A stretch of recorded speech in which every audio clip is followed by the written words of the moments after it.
Ada lagi nih LMKN di bawah Kumham ya.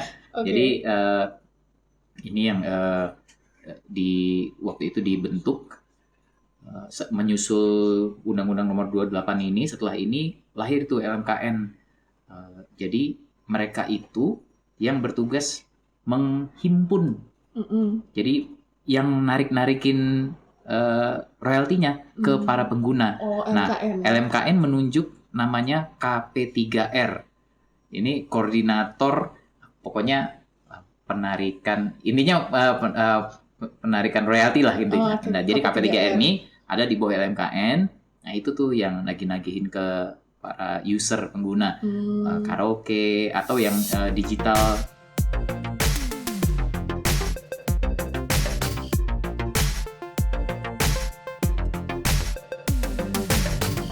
Oke guys, kenalin, gue Abdena, mahasiswi semester 6 FHUGM, sekarang lagi magang di The Employers. Halo, gue Aisyah, mahasiswi semester 6 FHUGM, lagi magang juga di The Employers. Dan selamat datang di podcast kami, 9 AM Knowledge. Tidak seperti biasanya mengundang lawyer-lawyer ibu kota. Pada episode kali ini kita mengundang Mas Indra Prasa, seorang musisi kece, rendah hati, bersuara merdu. Halo Aisyah. Selamat datang Mas, terima kasih sudah mau mampir. Sama-sama. Dan pada episode kali ini kita akan membahas mengenai royalti dan hak-hak terkait musisi ya Mas. Oh iya, siap. Berat ini. Bawa-bawa undang-undang nih. Dikit aja, jangan banyak-banyak. Oke. Mungkin aku mau mulai dengan menanyakan hal yang personal nih Mas. Terkait royalti. Pertama kali Mas menerima royalti sebagai seorang musisi itu bagaimana? Apakah royaltinya kelebihan atau royaltinya kekurangan atau pas-pas saja atau bagaimana Mas? Kalau lebih atau kurang itu kembali ke orangnya ya, merasa cukup atau tidak. Tapi yang jelas pertama kali terima royalti dari album pertama The Rain itu rilisnya tahun 2003. Kalau nggak salah akhir tahun pertama kali atau awal tahun 2004, saya lupa. Tapi intinya beberapa bulan setelah rilis dapat royalti dari penjualan kaset dan CD. Jadi waktu itu belum ada yang namanya ringback-tone, belum ada yang di digital kayak sekarang kayak Spotify dan lain-lain, belum ada. Jadi royaltinya tuh lebih banyak dari mechanical royalty istilahnya. Itu dari penjualan saat itu fisik, belum digital. Dan waktu itu terimanya pokoknya seneng banget lah. Ternyata bikin karya kalau ada yang beli kita kebagian gitu. Dulu kan waktu awal-awal rekaman bisa punya album aja udah seneng, nggak berharap banyak dari royalti. Jadi dapat royalti, ngerasain dulu pernah beli motor dari royalti itu bahagia banget. Bisa beli motor cash, dapat dari royalti lagu yang kita tulis di kamar kosan dulu di Jogja ya seneng banget. Dan seiring waktu berkembang, seiring dengan bertambah baiknya perundang-undangan di Indonesia terkait royalti musik gitu. Oke, tapi royalti itu sebenarnya apa sih Mas? Ada definisinya nggak? Kalau seawam mungkin yang jelas itu imbalan buat yang punya karya atau yang punya hak terkait atas karya itu ketika karya itu dipakai secara komersil gitu. Nah, kalau mengutip dari Undang-Undang Nomor 28 tahun 2014, karena ini yang memang undang-undang yang dijadikan acuan untuk hak cipta, itu artinya royalti adalah imbalan atas pemanfaatan hak ekonomi suatu ciptaan atau produk hak terkait yang diterima oleh pencipta atau pemilik hak terkait. Ini yang tadinya waktu pertama kali kita tahu, kita bingung. Hak terkait, apa itu? Ya, kita tahunya cuma hak cipta. Hak cipta jelas. Siapa yang bikin lagu? Kalau saya kan dalam hal ini musik. Jadi dulu sebetulnya waktu awal-awal punya album sama The Rain, saya sudah dapat royalti sebagai pencipta di luar royalti sebagai artis, sebagai performernya gitu. Bukan performer, ya sebagai artisnya. Ini dalam hal mechanical rights ya, royalti mechanical. Jadi dari penjualan kaset dan CD, ada yang untuk si artisnya kita bagi rata gitu, ada yang royalti untuk pencipta. Nah, ternyata ada performing rights. Jadi itu juga waktu itu saya baru tahu, daftar ke collecting society. Jadi performing rights itu ketika lagu kita diputar di tempat umum, ternyata kita juga dapat. Wah, itu waktu itu saya seneng banget. Nah, pertama kali dapat itu performing rights, saya lupa tahun berapa, tapi sudah lama sekali. Itu dapatnya dari yang diputarkan di karaoke dan di hotel, restoran dan lain-lain. Tapi dulu yang dapat itu performing rights itu hanya pencipta. Jadi personil bandnya nggak kebagian. Jadi waktu itu di The Rain yang bikin lagu, gitarisnya Mas Iwan dan saya, itu kami berdua dapat royalty performing rights untuk pencipta. Seiring waktu dengan adanya Undang-Undang Nomor 28 tahun 2014, nongol itu hak terkait yang kita, apa itu? Terus kita disarankan buat mendaftarkan diri sebagai performer. Jadi ternyata setelah undang-undang itu terus ada keputusan menteri yang mengikuti, yang berhak dapat royalti dari performing rights itu bukan hanya pencipta, tapi yang ikut pemain bass misalnya, atau additional keyboardist misalnya yang ikut ngisi di master sebuah karya musik, itu punya hak juga di sana.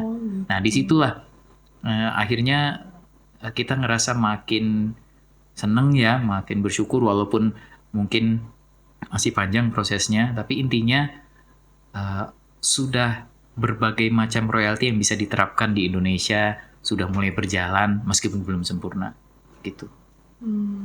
Berarti tadi abang sempat mention lembaga manajemen. Iya, collecting society dulu orang bilangnya collecting society. Kalau sekarang disebutnya lembaga manajemen kolektif. Itu juga diatur oleh Undang-Undang Nomor 28 tahun 2014. Pokoknya itu ya panduannya di situ semua.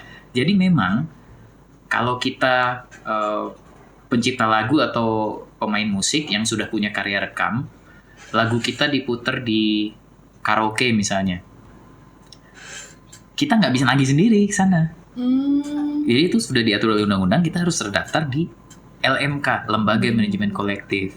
Dan setelah undang-undang itu berjalan, mulailah banyak lahir lembaga manajemen kolektif yang baru di Indonesia. Kalau dulu adanya cuma yang buat pencipta aja, setelah itu mulai ada yang untuk pemain hak terkait.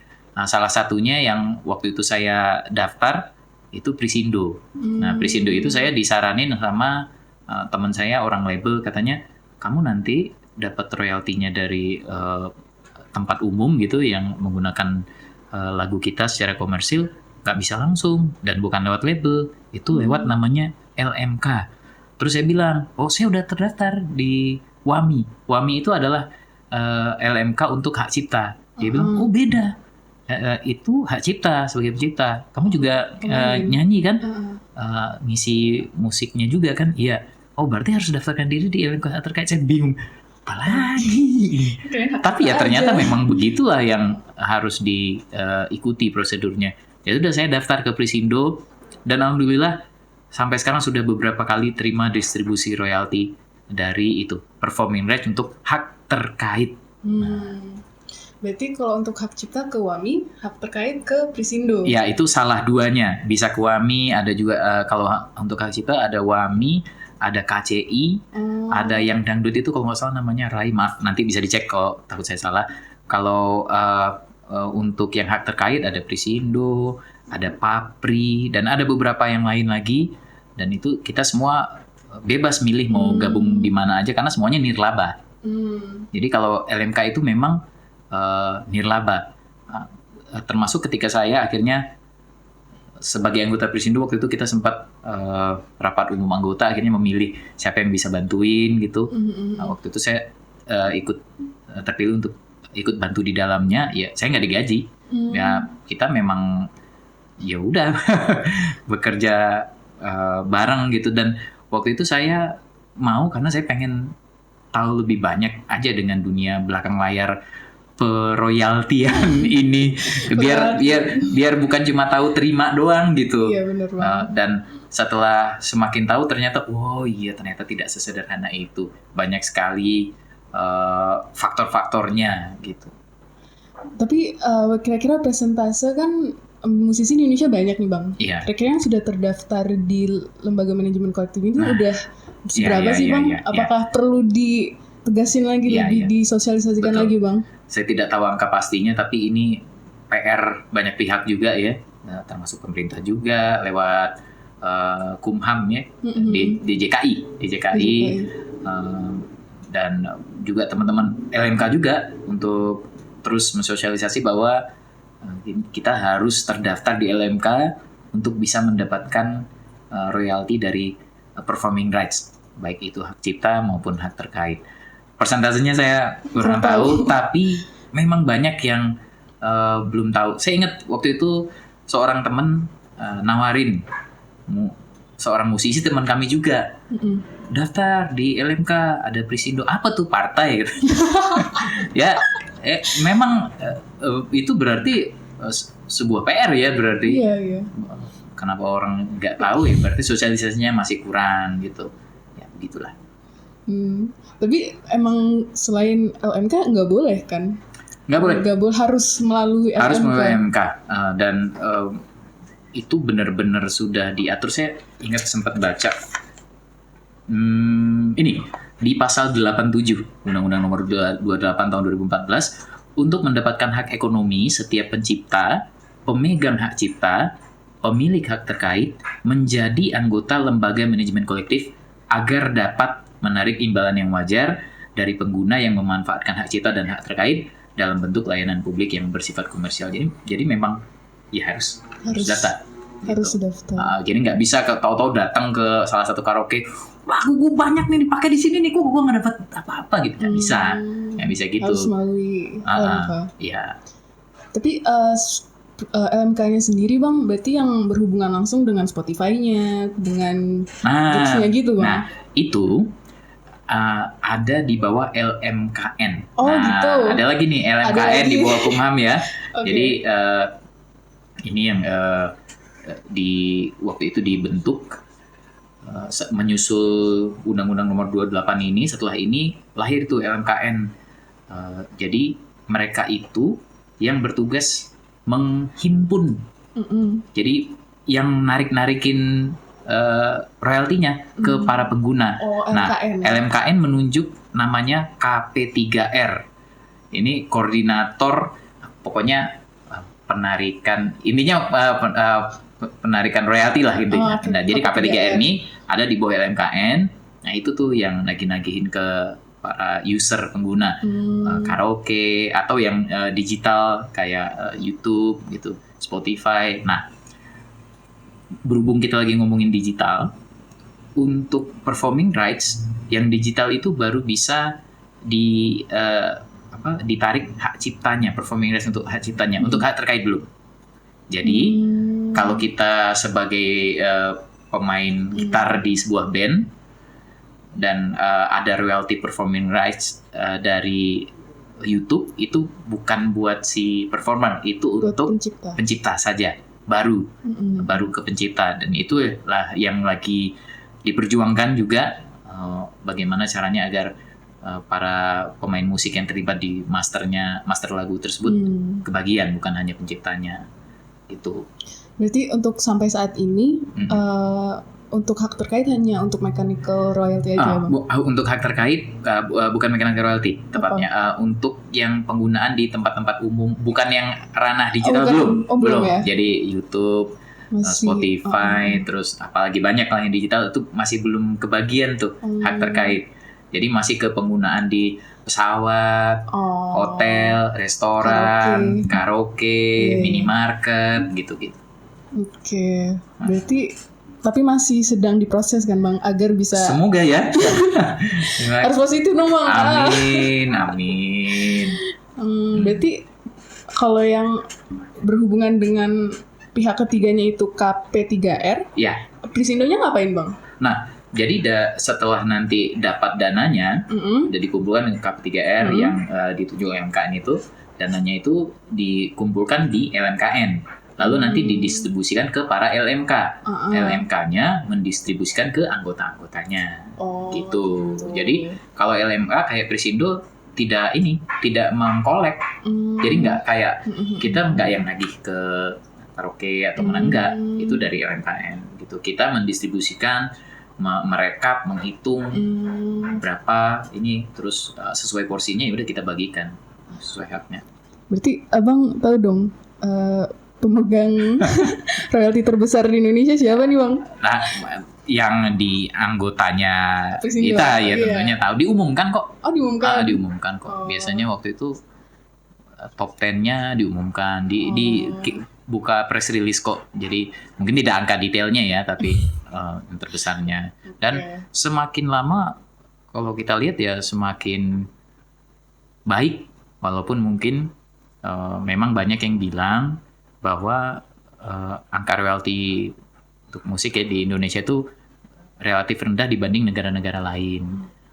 Bahkan termasuk yang dekat-dekat kayak Malaysia, Singapura itu mungkin juga kesadaran para penggunanya untuk membayar royalti lebih besar. Jadi mereka bisa terima pendapatan dari royalti performing rights itu lebih besar dari kita, padahal kita lebih luas gitu. Nah itu PR banyak pihak juga. Berarti tetapi tarifnya sendiri sudah diatur ya bang? Tarifnya sudah diatur. Nah itu tarifnya itu yang ngatur itu keputusan menteri, ngikut tuh. Dan tarifnya itu memang tidak bisa kayak misalnya gini, tempat karaoke misalnya, nggak bisa dihitung dia muter lagunya Tulus 2073 kali hari ini, terus dia akan itu bayar. Nggak kayak gitu sih. Jadi mereka itu biasanya dihitung berapa kursinya. Saya sempat nyiapin daftar tarifnya ini. Kalau ini yang masih berdasarkan ini ya, keputusan menteri tahun 2016. Itu misalnya kalau buat restoran kafe dihitung tiap kursi per tahun 60.000 untuk royalti pencipta maupun royalti hak terkait. Terus dari royalti konser musik 2% dari hasil kotor penjualan tiket plus 1 tiket gratis.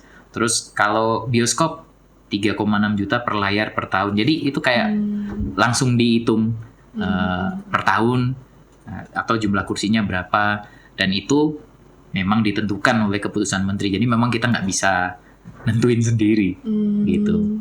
Yang mengawasinya siapa bang? Kayak misalnya karaoke ini emang benar segini nih, nanti ada yang cross check lagi atau enggak bang? Nah itu mungkin adanya di KP3R ya, yang bertugas untuk meng-cross check sekaligus mengkolek gitu. Jadi bisa nagih juga sekaligus.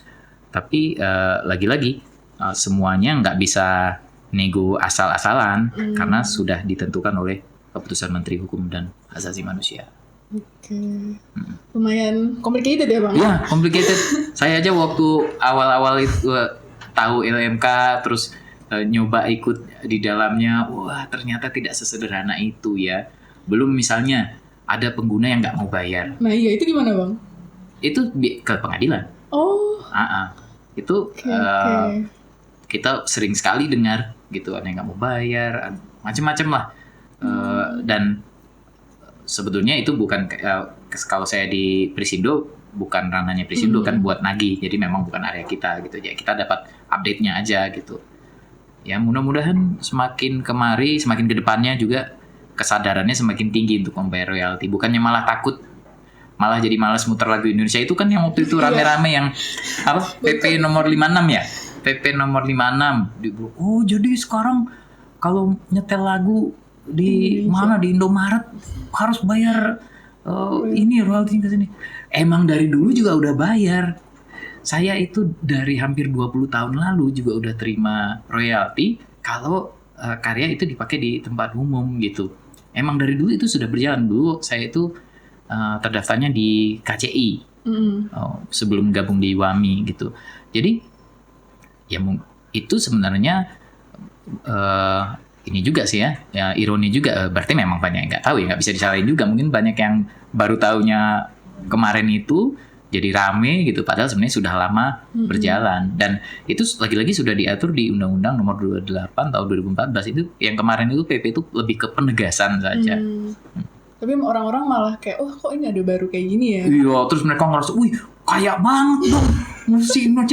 Mereka nggak tahu tarifnya berapa. Iya. Ya itu tarifnya ada yang dari bank perkantoran 6.000 per meter persegi tiap tahun. Terus ada pemilik supermarket nih, ruangan 500 meter persegi pertama dikenakan biaya 4.000 per meter untuk royalti pencipta lagu dan 4.000 per meter untuk royalti hak terkait. Ini lagi-lagi berdasarkan keputusan Menteri yang 2016 itu yang saya bacain ya. Mungkin akan ada yang baru gitu, atau malah sudah ada yang baru, saya malah kurang update kalau tentang tarif ini. Tapi intinya nggak sewah yang kemarin rame di media sosial, orang jadi wah tiap lagunya hits terus langsung meme-nya itu musisinya mandi uang. Nggak segitunya. Padahal yang 6.000. Ya amin. Amin. Padahal yang 6.000 juga itu bebas pemakaiannya ya bang, kayak. Iya itu. Udah. Jadi nggak dihitung dia muter lagunya. Iya. Agak ini ya bang, sulit untuk menimbulkan awareness gitu. Iya betul. Tapi upaya apa aja sih yang udah ada supaya orang-orang, apalagi pemilik karaoke atau mall-mall, supaya mereka ada kesadaran diri gitu bang, untuk membayar royalti, untuk membayar hak orang lain gitu. Salah satunya keluar PP itu untuk tapi negasin. malah backlash bang. Iya. Itu padahal itu buat negasin kan. Iya. Karena yang tadinya udah ada di undang-undang, diikuti keputusan menteri juga, tapi pada pelaksanaannya masih banyak yang nggak mau bayar gitu.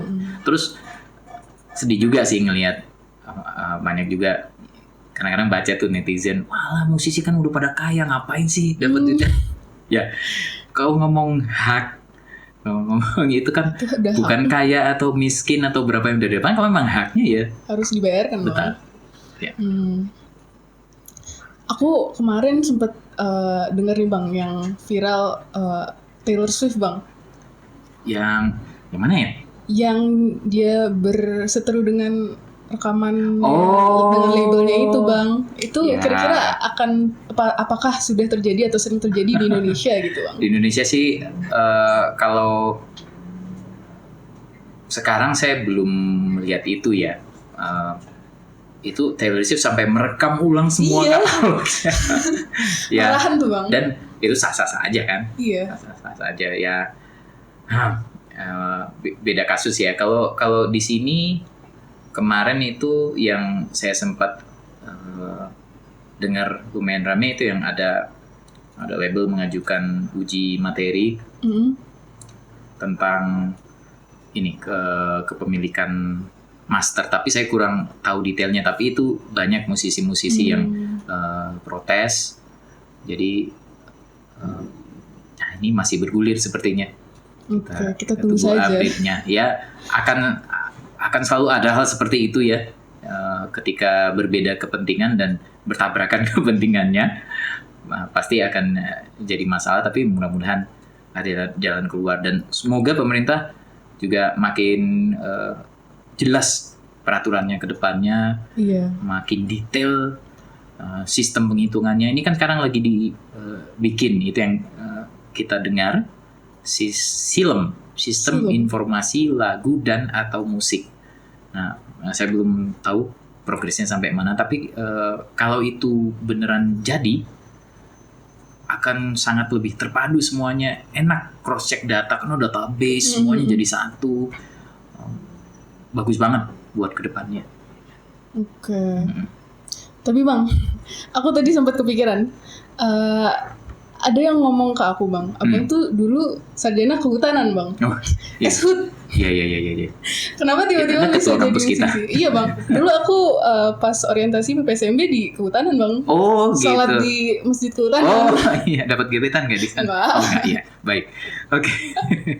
Kenapa abang tiba-tiba jadi musisi bang? Emang passionnya di musisi atau di kehutanan bang? Jadi. Kayaknya saya lupa ya, tahu-tahu udah ngeband aja.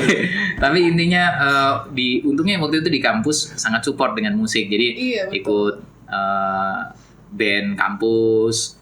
Terus saya dulu tetanggaan sama gitarisnya The Rain, Mas Iwan. Nah itu tuh gara-gara tetanggaan, terus akhirnya ngeband bareng ya gitu. Dan alhamdulillah tetap lulus ya setelah 7,5 tahun ya.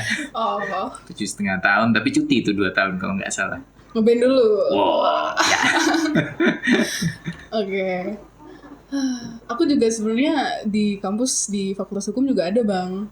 Oh, apa tuh? Justimu. Wah, itu legend.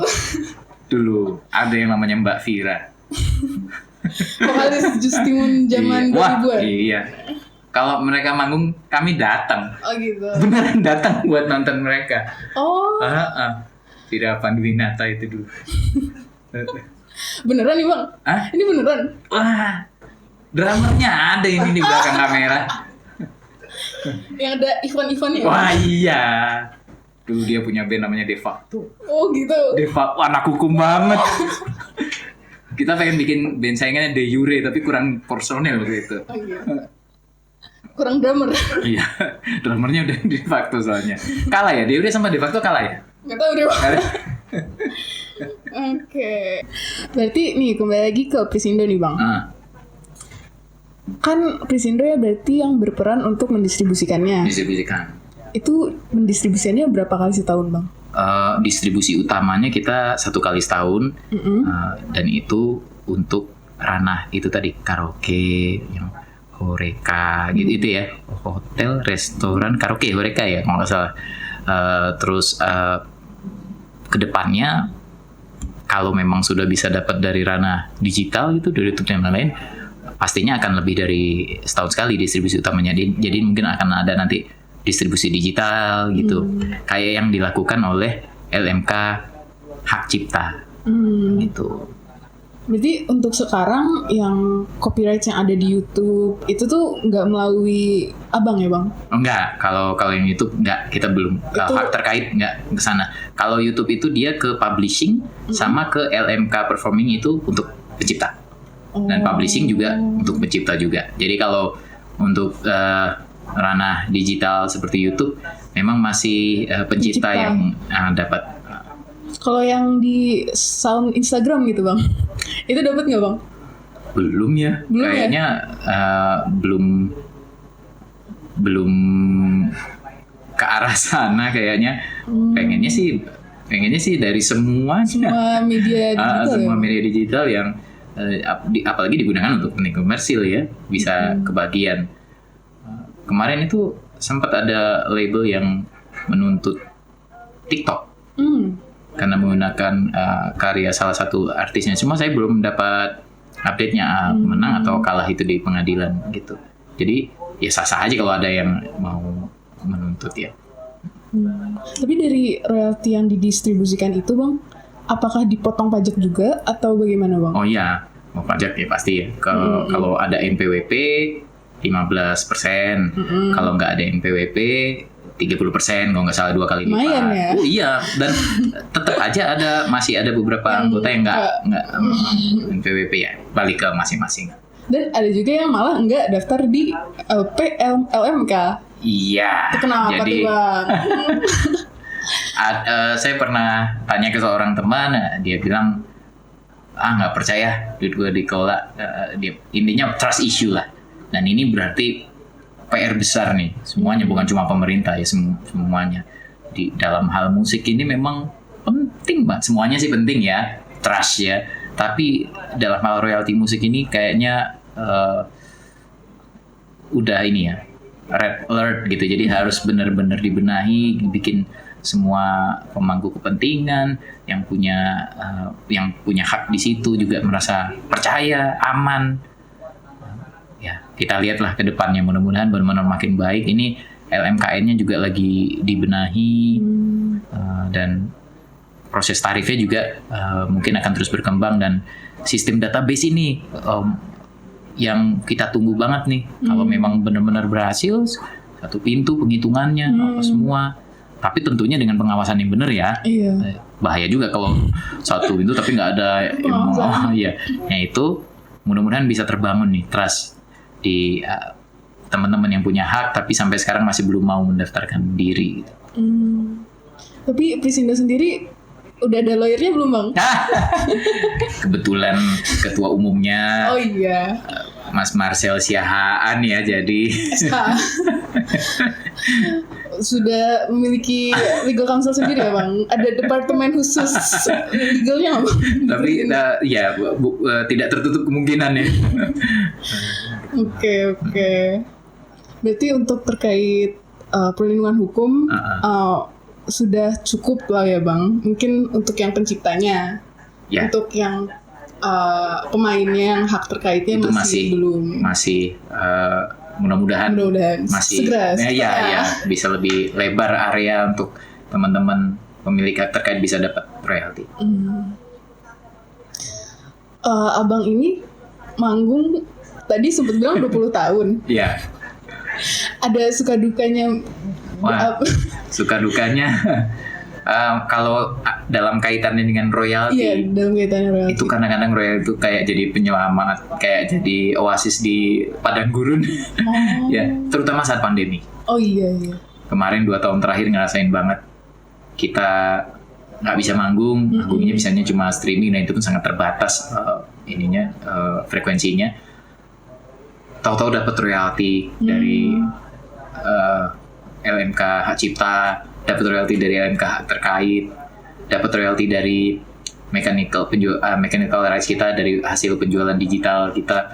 Itu benar-benar membantu kami tetap bertahan. Sebagian kami putar untuk produksi lagi, untuk bikin album lagi, bikin single lagi. Jadi dapat royalti, sebagian disisihin bikin lagi, karena memang sejak 2013 Drain itu independen, indie. Jadi memang ya modalnya nih kita sendiri gitu. Jadi itu sih salah satu yang berasa banget royalti di saat pandemi. Kalau suka duka dalam hal manggung, ya pasti senangnya bisa keliling-keliling ke mana, ke berbagai daerah. Dulu pernah ngerasain atau diundang ke Papua. Dan ke bagian dapat kesempatan naik ke tambang Grasberg. Iya, terus waktu itu pas lagi ada saljunya. Itu yang ngerasa yang kayak gitu sih. Terus kadang-kadang kami manggung ke kampung halaman masing-masing. Saya kampung halaman di Pekanbaru, Mas Iwan gitaris Drain itu di Makassar. Kalau itu orang tuanya di Jogja sekarang, asalnya dari Aceh. Mas Aang drummer itu dari Banjarnegara, dan kami udah ke kota-kota tersebut, dan setiap ke situ pasti mampir ke rumah orang tua personil yang bersangkutan. Kalau ke Pekanbaru ke rumah orang tua saya, itu rasanya luar biasa.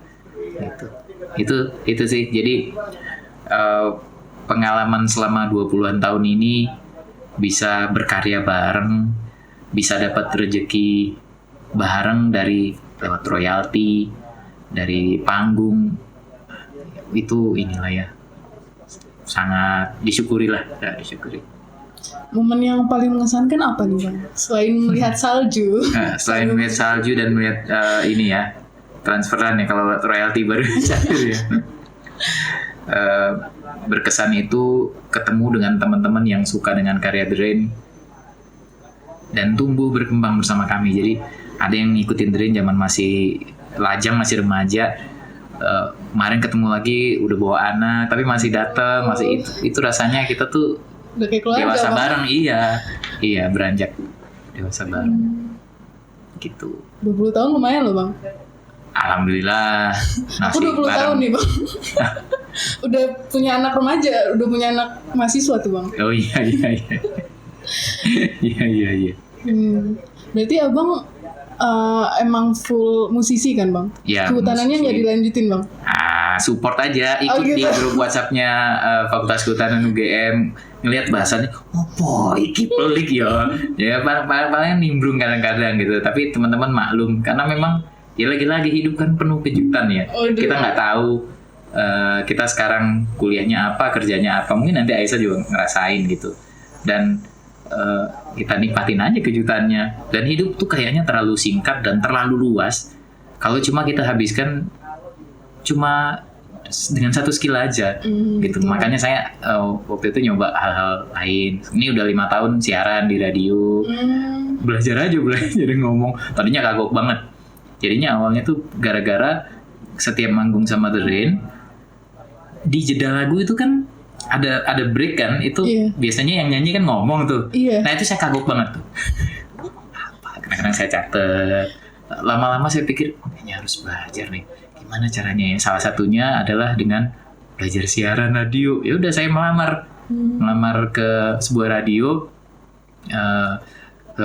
dan di training.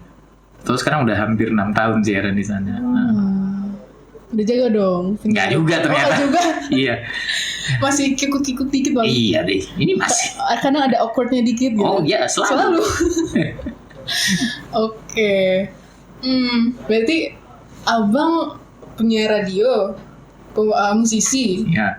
Kehutanan dikit doang. Kehutanan nimbrung doang di grup WA. Berarti kalau kartu nama nggak pakai eshut di belakang ya? Nggak punya kartu nama saya. Iya. Musisi nggak pakai kartu nama masa Bang? Manajernya Dre yang punya kartu nama. Oh gitu. Jadi kalau kita bagi biasanya kita kasih kartu nama manajer kita.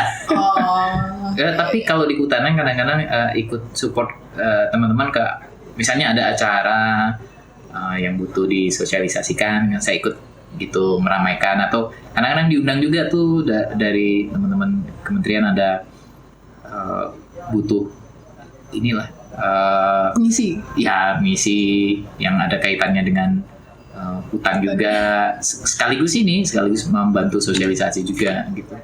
Ya lewat itu caranya, bisanya sesuai kapasitas saya sebagai musisi.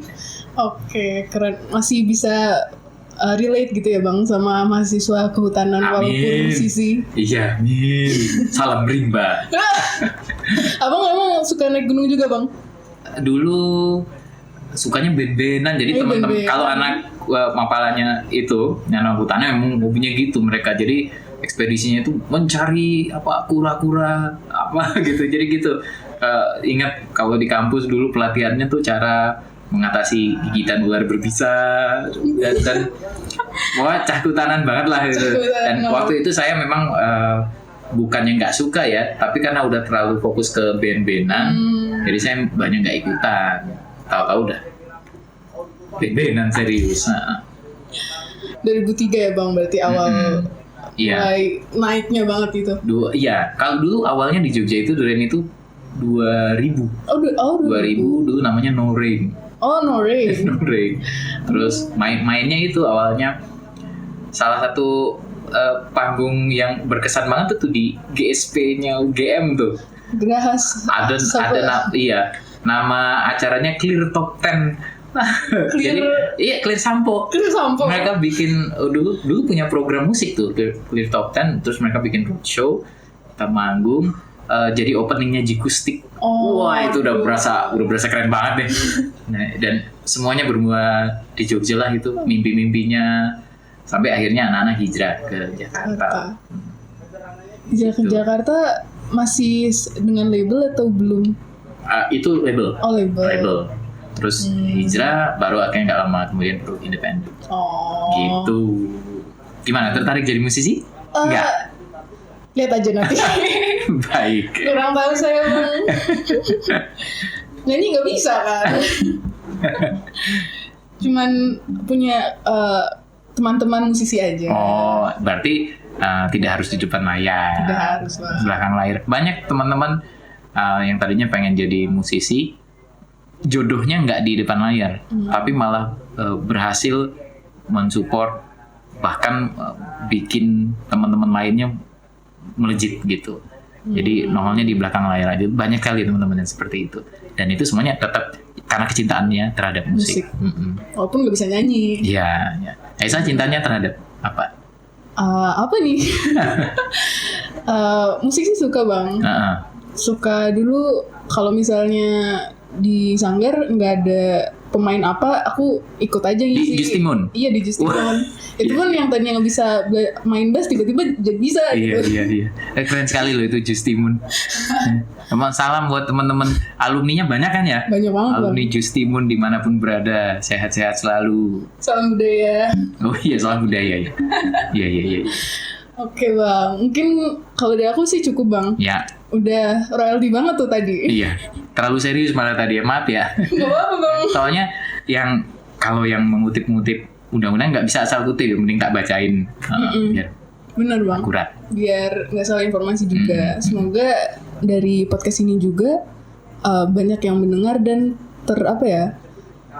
belajar gitu. Amin, amin, amin. Dan agar nggak ada salah konsepsi kayak yang PP itu bang. Iya, benar. Maaf kalau saya ada salah-salah kata karena memang saya bukan pakar hukum, jadi kalau bahasanya aku agak-agak belum ya, bukan bidangnya, tapi mudah-mudahan ada hal baiklah yang bisa dipetik dari obrolan kita hari ini. Semoga bermanfaat. Amin. Amin. Jangan kemana kita? Ada pantun penutup nih bang. Iya, udah tak siapin tadi. Berhubung Cah Jogja ini kuliahnya, Waduh. jadi ini pantunnya: menghabiskan sore hari di kota Jogja, Cakep. berkumpul bersama teman-teman. Cakep. Royalti dari performing rights bukan hanya untuk pencipta, Waduh. pemain musiknya juga kebagian. Cakep. Aku juga ada nih. Oh, Hilang. PJ, Bentar bang. Oh iya. kemeringat nih. Oke. Buah semangka dimakan vampir. Wis, Terima kasih Bang Indra sudah mampir. singkat ya. Itu tidak memenuhi kaidah pantun itu sebenarnya. Terima kasih juga. Makasih Bang sudah mampir. Iya. Terima kasih. Kami sangat mengapresiasi udah nyempetin, kemarin sempat reschedule juga. Iya, siap. Sempat kena COVID juga. Ya, sorry ya. Semoga udah sehat-sehat Bang. Jangan Alhamdulillah. kena COVID lagi. Amin. Terima kasih. Ya, terima kasih juga teman-teman. Sampai jumpa di episode selanjutnya. Ya. Udah sih itu aja. Dah. Dah. Makasih Bang.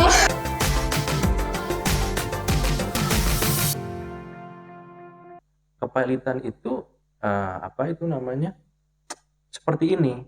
Intinya kita akan membayarkan apabila aset-aset yang kita jual itu cukup untuk mengembalikan utang para kreditur. Nah, kita juga harus meyakinkan kepada para kreditur itu bahwa kita independen. Kita ditunjuk oleh pengadilan dan diawasi oleh hakim pengawas. Di mana nggak sembarangan kita juga bekerja.